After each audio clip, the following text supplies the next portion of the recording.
Welcome, everybody, to this Gifts of God meeting here on Sunday at 1 p.m. I'm so happy to have you with us.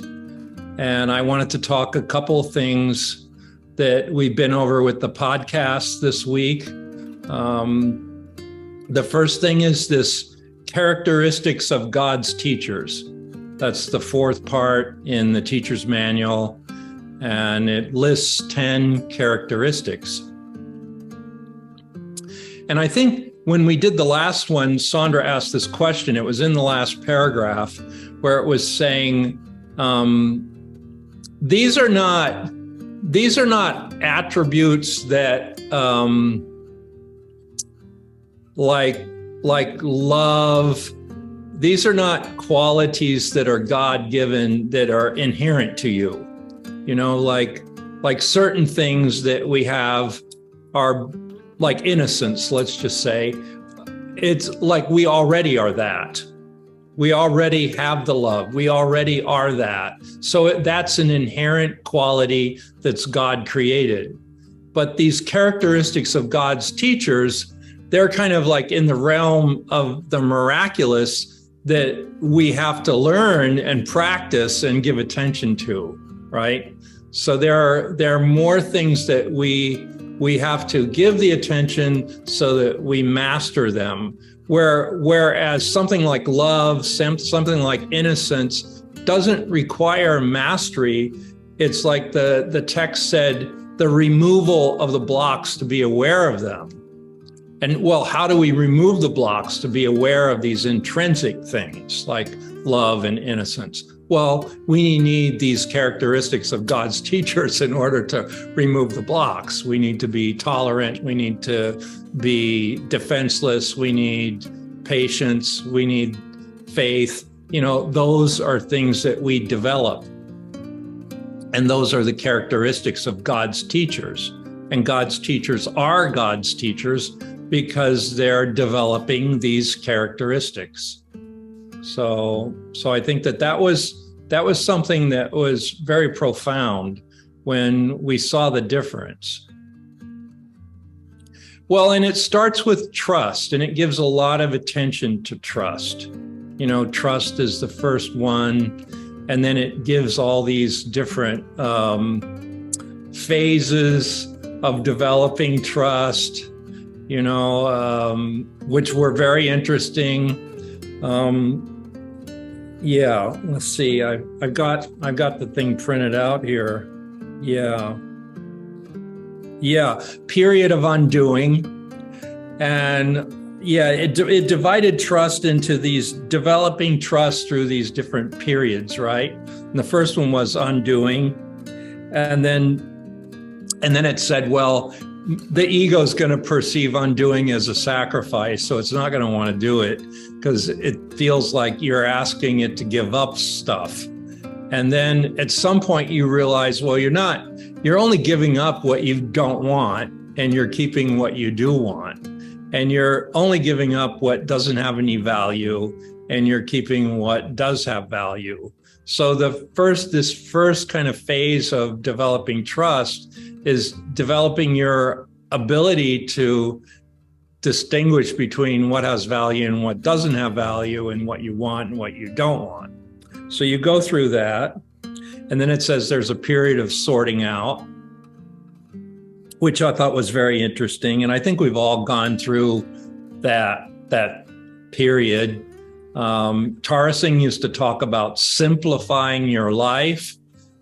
Quite a lot he would speak on that subject. And then Babaji, the 4 pillars of meaningful life are truth, simplicity, love, and service. So simplicity was also very much emphasized by Babaji.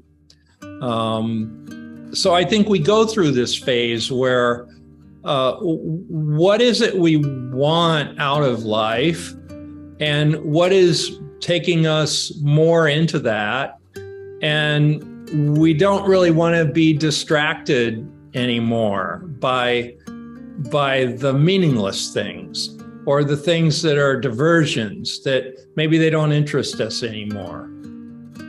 So I think that we have to be real clear about that. Like, what is our divine plan? What is the divine plan of our life that we want to have manifest now? And if there are aspects of our life that aren't part of that divine plan, and maybe they were before, but not now, are we willing to let go of those things? And it makes a lot of space. I used to own property, and I used to have a couple of vehicles. And then when I got with Sandra, she didn't own property, she didn't have a car, and we decided that that's how we wanted to live. Now, some people say, oh, you're throwing your money away in rent, et cetera, et cetera. But I saw it differently after a while. It's a simplification, because when you pay your rent, you have no more expenses. It's like you don't have insurance, you don't have maintenance, you don't have if the roof leaks, now you've got to find somebody to fix it. You don't have any of that. And then with a car, you don't have to park it, you don't have to pay insurance, you don't have to worry about its maintenance, so that's also a simplification. So then I began to see that life was there to support me in making things as simple as possible. And when I eliminated certain things, I had so much more space in other areas of my life that space was very valuable. So it's like I didn't even realize how much of that space was not there from owning so many things, property, cars, this, that, and the other thing. So when I got with Sandra and I sort of gave up ownership, we own some very nice artwork, some very nice pieces that are enhancing our kind of temple here, and we own our clothes. But beyond that, not much. And I like that simplicity. So this period of sorting out, I think we've all kind of gone through it to our own, what fits us, what fits our blueprint. And and we found more lightheartedness when we do that sorting out. So then it talks about this period of settling down, and then also period of unsettling. I thought this line was very interesting. The teacher of God understands that he did not really know what was valuable and what was valueless. Now, have you ever encountered that, where you did this big sorting out process, and then you realize that maybe it's not even physical things, maybe it's some inner sorting out, Are we free of guilt, fear, and anger? Are we free of anxiety? Are we free of a sense of not totally being on purpose? So there are other things that have nothing to do with the external world that we also have to sort out and see that they're valueless, and see that we have to let them go, more or less.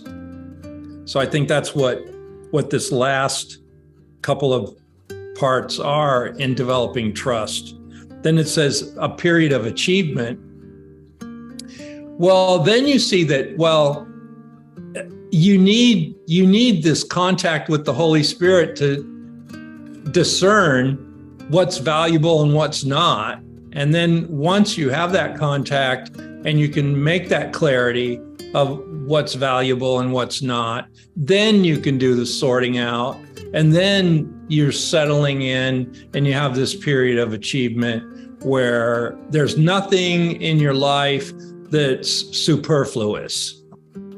I think that that's what we're all headed towards, that there's nothing in our life that's extraneous, superfluous, not necessary. And we have a lot of space. We have a lot of space to be creative. We have a lot of space to ourselves. We also have a lot of space to give to others. And it's a very beautiful place to be, where it's very creative. And it can have surprises, we live in this building where we have a concierge, right? And many people have come and gone at that desk, that concierge desk. And when we're home, we see them every day, right? So sometimes there are people who are the concierge who are very bright and open and cheerful. And sometimes we have concierges that are kind of, sour and not very friendly and blah, blah, blah. So anyhow, when we have a really friendly one, we kind of make friends and tell them who we are. We give them some of our books. We start a relationship, So now we're kind of in this phase with this new concierge, this young gal. And we saw her reading a book the other day. Oh, you like books? Oh, we write books. And we gave her a couple of our books. So those kind of opportunities where you're giving a blessing or you're giving something or you're extending yourself, you find when you have this space where you've simplified your life, those opportunities come up more. And they just make your life much more on track and much more on purpose. So that's the boon of developing trust. Oh, one of also my favorite lines in that part on trust, I think I almost have it memorized. It says, the teachers of God have trust in the world because they've realized the world is not governed by the rules the world made up. It's governed by a power that's in them, but not of them. And it's this power that keeps all things safe. And it's this power on which the teachers of God look on a forgiven world. I loved that. That's in the first paragraph on trust. And when I first read that, I thought, wow, that's fantastic. We're making contact with the power in us that's not of us. And the world can't mess with that, The world can't affect that. And I think that that's where we have to be. It's like we're in the world, but not of it. Even Dr. Schuchman, stayed in the world, kept her job, went on the subway, went to work every day, worked in the department at Columbia, had all the challenges with all the interpersonal relationships that she had, and scribed the Course in Miracles. So we're all going to have some kind of a mission that is amidst this worldly setting. And this is where we have to be in touch with this power that's in us, but not of us. And that's the power that keeps all things safe. And that's the power that enables us to look on a forgiven world and not get too enmeshed in the problems, in the conflicts, in the whatevers. So it keeps us a bit removed. We're in it, but we have 1 foot out of it so that we're not taken over. And I think that's so important of developing trust. Now, honesty, that's an interesting definition where it says honesty is really consistency. Are you consistent with your words and your deeds? Are you consistent even within yourself about your own inner opinion of yourself? It's like, are you self-critical? Are you beating yourself up for anything? Are you guilty for anything? Are you angry about anything? Because those are inner conflicts, and conflicts are inconsistencies, right? So when you have 2 forces that are not the same and they're fighting one another, that would be a conflict. And that would also be an inconsistency. And the Course would even say that's dishonest to your higher self. So honesty, it takes it to a whole new level in its definition. And we have to make a stand, you know. Do we want to be conflict-free within? That would be true honesty. So see, these characteristics of God's teachers we have to practice. And I think that's what I came to realize when we were doing those. I think we took 4 or 5 days to go through them. And I was realizing, yeah, these are things that we have to practice. Just like the gifts of God, we have to ask ourselves, are we receiving them? You know, are we receiving the gifts? Are we nurturing the gifts, keeping them well-tuned, well in the forefront of our consciousness, just like these characteristics. So it's good practice. And I think the lessons are great in the workbook, but these short and sweet gifts of God and characteristics of God's teachers, they're even more streamlined that we can give our attention to, and I think it's behooving of you to actually memorize them, because then when you're meditating, when you're out on the street, riding a bus, driving in your car, you can just kind of bring to mind, oh yeah, the characteristics are trust, honesty, tolerance, generosity. You know, where am I doing in each one of those areas? Because I think we have to do these kind of self-assessments. Because there might be areas that that you need some help with. You know, tolerance for one. Like tolerance. The teachers of God do not judge, it says. To judge is to be dishonest. Wow. Like, did we ever think that judging was dishonest? Probably not, because we think our judgments come from truth, right? Oh, well, I see the whole picture and I know the whole picture and my judgments are accurate. Well, this says right away your judgments are dishonest.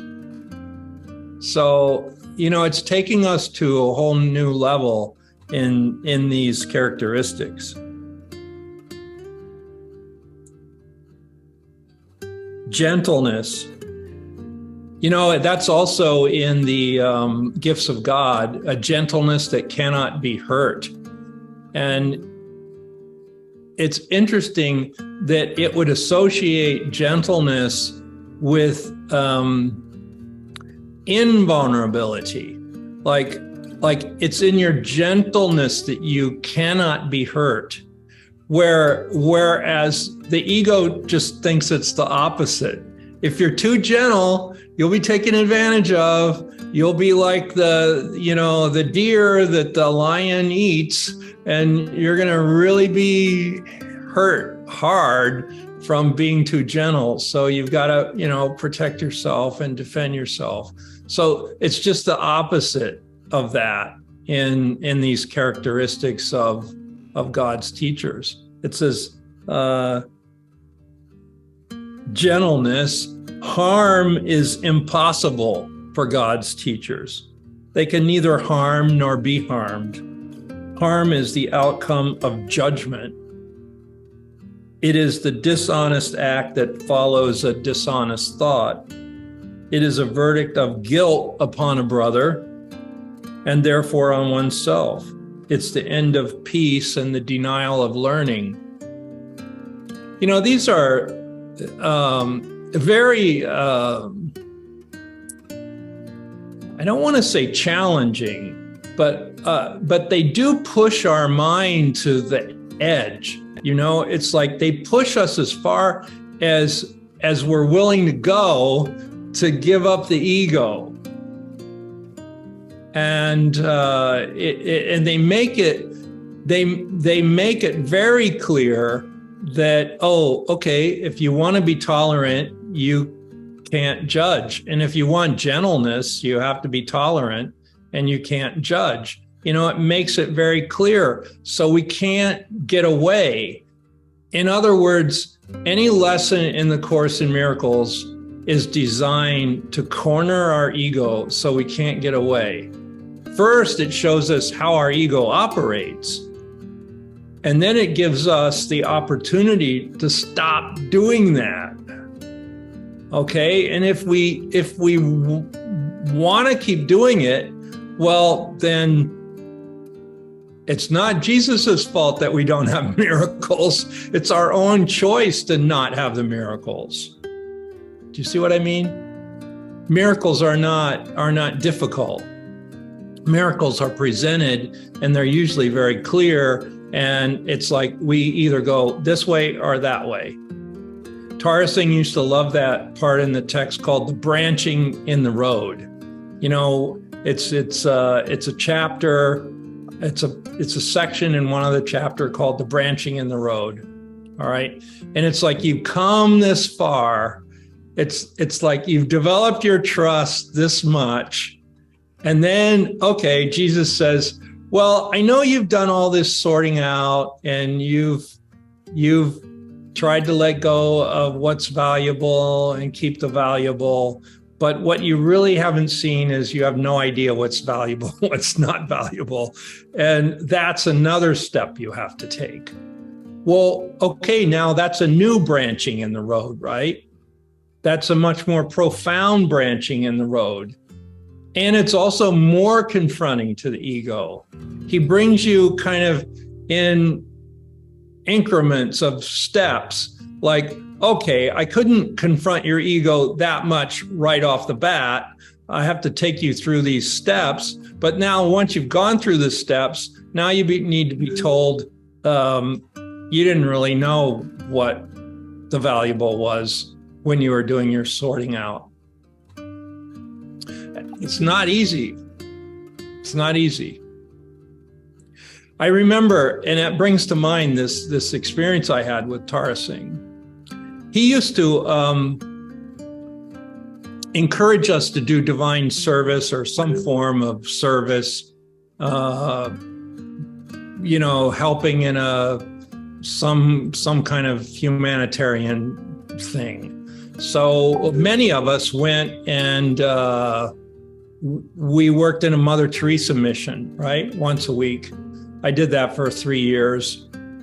And then this other thing I had was one of the people that was coming to our Course in Miracles group lived in North Philadelphia, and he was an ex-drug addict, and he had got himself clean, got himself to community college, got his degree in counseling, et cetera, et cetera. And he was wanting to set up a halfway house in North Philly for drug addicts to help them get clean. And he would have Narcotics Anonymous meetings there once a week, et cetera. So I was helping him with this house, right? Getting this house together so that he could have these meetings. And then even some people in the second floor of the house, he had some rooms for rent for people that were, getting clean. And if they needed the help, they could rent a room there. So I was helping him put that house together. And it took us a year to clean it up. I built some bathrooms, shower rooms, et cetera, et cetera. Well, so Tara Singh came for a visit. We were doing a small workshop, and he came and stayed with me. And he wanted to see this project, right, that I was doing. And this other guy, Big Al, we called him. So we were driving in the car to North Philadelphia, and I lived in a fairly nice neighborhood, but now this is in the ghetto, mind you, where this halfway house is, right? So we're driving through the streets, and we're driving into these other neighborhoods, and gradually, the neighborhoods are like going down, until finally we're fully in the ghetto now. And And Tarzan looks at me and says, you're still at the survival level, meaning you're not accessing miracles. You're still using what you think is good versus bad. And he didn't come out and say, well, this project you did was not it. But the implication was, I'd put the energy into it, I'd done it, I'd completed it, and now I had to find something higher even than that. And it was a bit of a blow to my ego, because I thought, oh, well, it was you who inspired us to divine service. And I gave all this time, my money, my energy, my expertise to do this project. And not to say that it didn't have any value at the time I was doing it, but I had more or less outgrown that level, where now I had to find something bigger in my service that dealt with my fears, my tendencies, my all those things that we have to deal with internally. And he was seeing that I could do all this do-gooder work. No matter how much I tried, there would still be these impurities in myself that kind of thing couldn't undo. And he was pointing that out to me. And that's what the Course in Miracles does. It'll say, okay, well, you can sort out the valuable from the valueless, but then you reach a point where you have to admit you don't know what's valuable and you don't know what's valueless. And you need the Holy Spirit's help. And thought cannot take you there. It was thought that took me to North Philly to build the halfway house with my friend. That was thought. And yes, probably it had some Holy Spirit guidance in there too, but it was mostly my thought wanting to do the right thing. And that was something that I had to transcend. So that's what these characteristics of God's teachers are asking us to do. Are we really in touch with the Holy Spirit? Are we really guided? Or is it our thought guiding us, saying, oh, you got to do that to be a good person, or you got to do that to whatever? Because there's plenty of that. There's plenty of philanthropy out there, right? I mean, there's billionaires that give, $40 million to causes, and they build new buildings and start new programs. And now, how many of those do you think have risen to the Christ level? I mean, I'm not putting it down. I'm not saying it wasn't a good thing that I did that.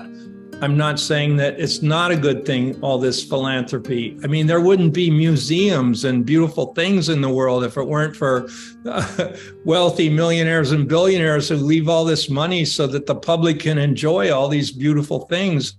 I mean, but there's another step to take. And that's what these characteristics of God's teachers are trying to get us to take, right? And it has nothing to do with external actions. It's totally internal. So this is where the Course in Miracles separates the men from the boys, because it actually wants you to be the Christ, not just be kind of Christ-like, but it wants to take you through this process of undoing your ego, where you arrive at this other identity. It's not even other in the sense that it's not you, but it's your real you. But we have to remove everything that stands in the way of that. See what I mean?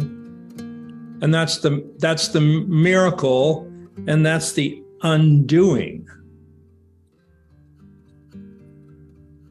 So I think these characteristics bring these things to the forefront. Joy. Joy is the inevitable result of gentleness. Gentleness means that fear is now impossible. Okay, who can say they've transcended fear totally and fear is impossible?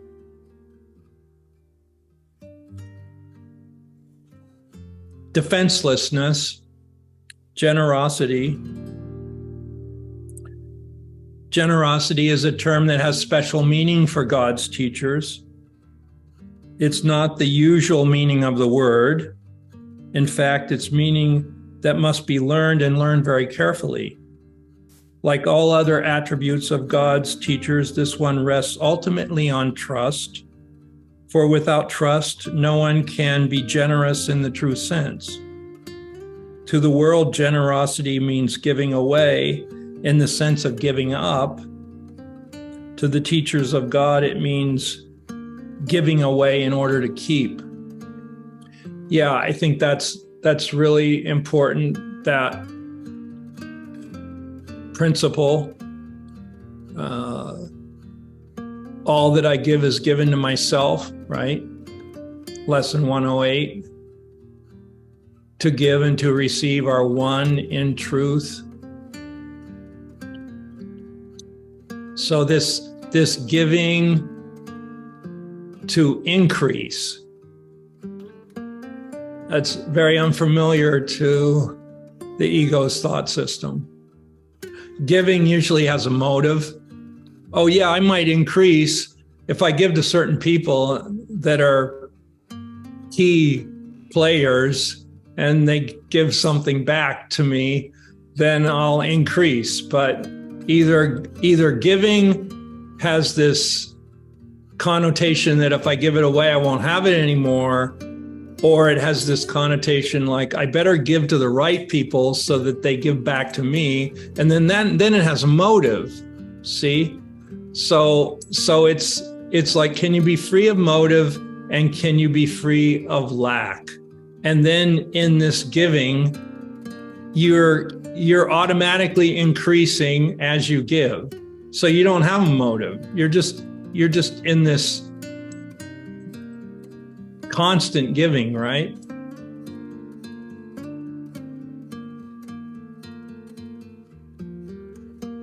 You know, I'm under no laws but God's. That's lesson 76. I like to think of it as our Declaration of Independence. I'm under no laws but God's, and it's interesting, it's 76, and our national holiday was 1776. So I'm under no laws but God's. Well, if you read that lesson, you're saying to yourself, okay, well, what's the law I'm under? Because it doesn't really tell you any laws until the very end, and then it says, God only gives. That's the only law you're under. God only gives and never takes. And it's always an increase. When you give it away, you increase it. You give more love, you receive more love. You give more gratitude, you receive more gratitude. You give more happiness, you receive more happiness. And then that also shows you what's valuable. Like only what's valuable will increase when it's given away. And if you have less of it when you give it away, then it probably doesn't have any value. Only what's valuable when you give it away will it increase. And you can demonstrate that.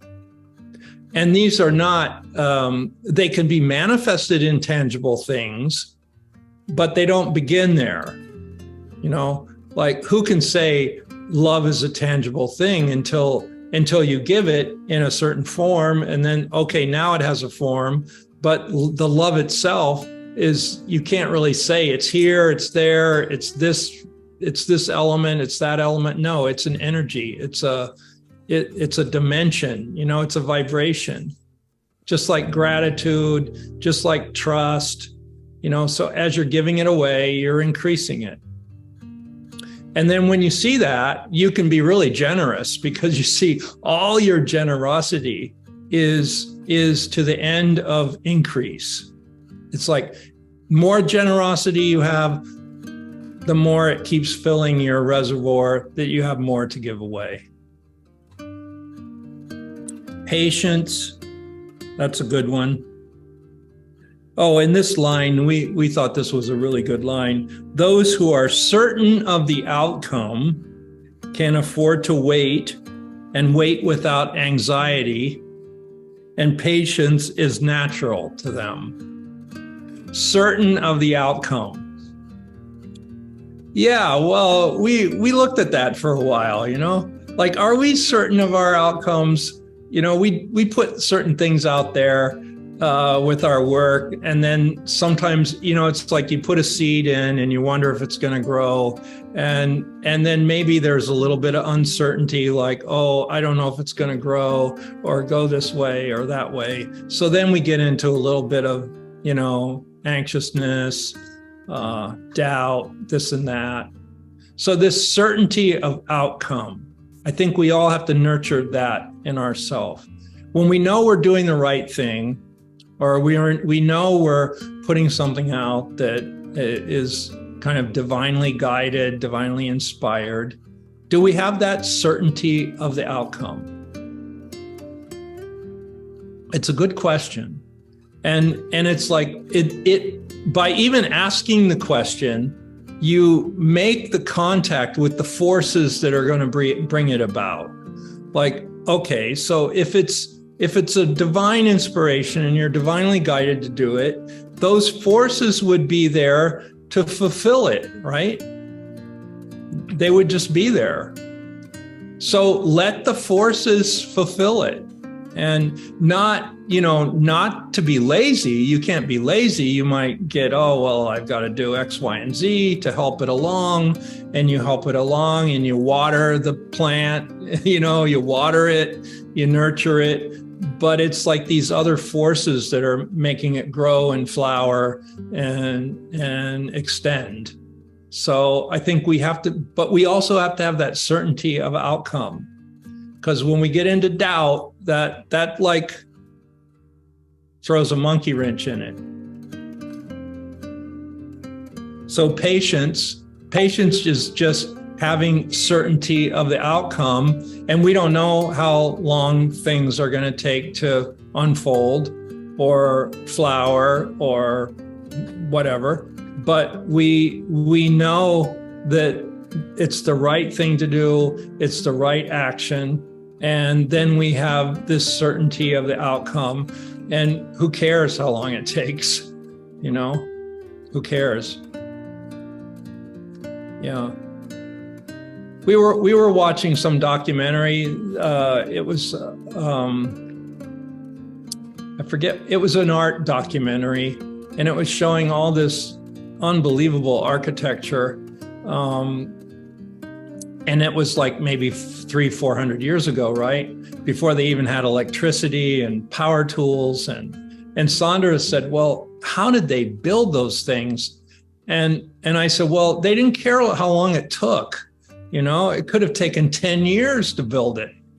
Some of these cathedrals in Europe took 100 years to build, and they didn't care it took that long. And they just chipped away at it or sculpted away at it. But they had a certainty of the outcome. They had a trust, they had a certainty of the outcome, and they were patient. And that's the way we have to be. Sometimes it seems like when you apply that to our own inner process, we say to ourselves, are we ever going to get over that nagging sense of guilt or that anxiety about X, and it's an inner process. But I think we have to have the certainty of outcome that we are going to rise to this Christ consciousness, and That's why we're studying the course, and it's possible, and we're on that ascent. So we have a certainty of the outcome, that we are going to make it, and we are going to be there, and the Holy Spirit's going to help us along. Faithfulness, that's the 9th one. The extent of the teacher of God's faithfulness is the measure of his advancement in the curriculum. Faithfulness is a lot like trust. Well, what is actually faith? I mean, when you think about it, what is faith?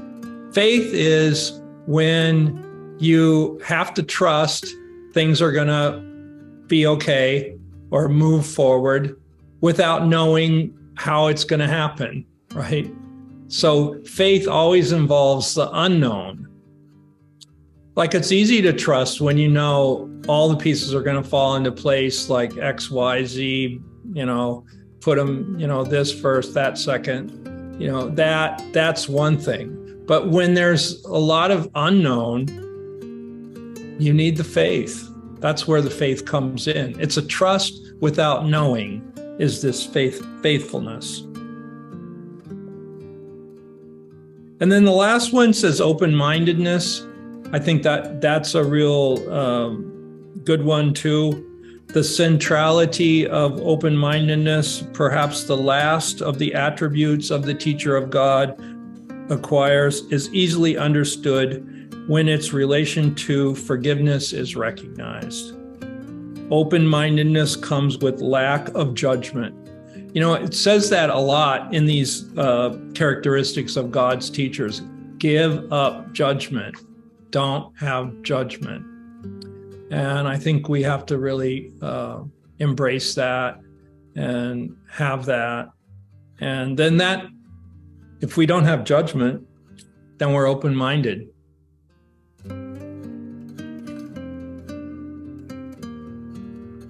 Well, I think that we all see these are serious acquisitions to our inner work, our spiritual work.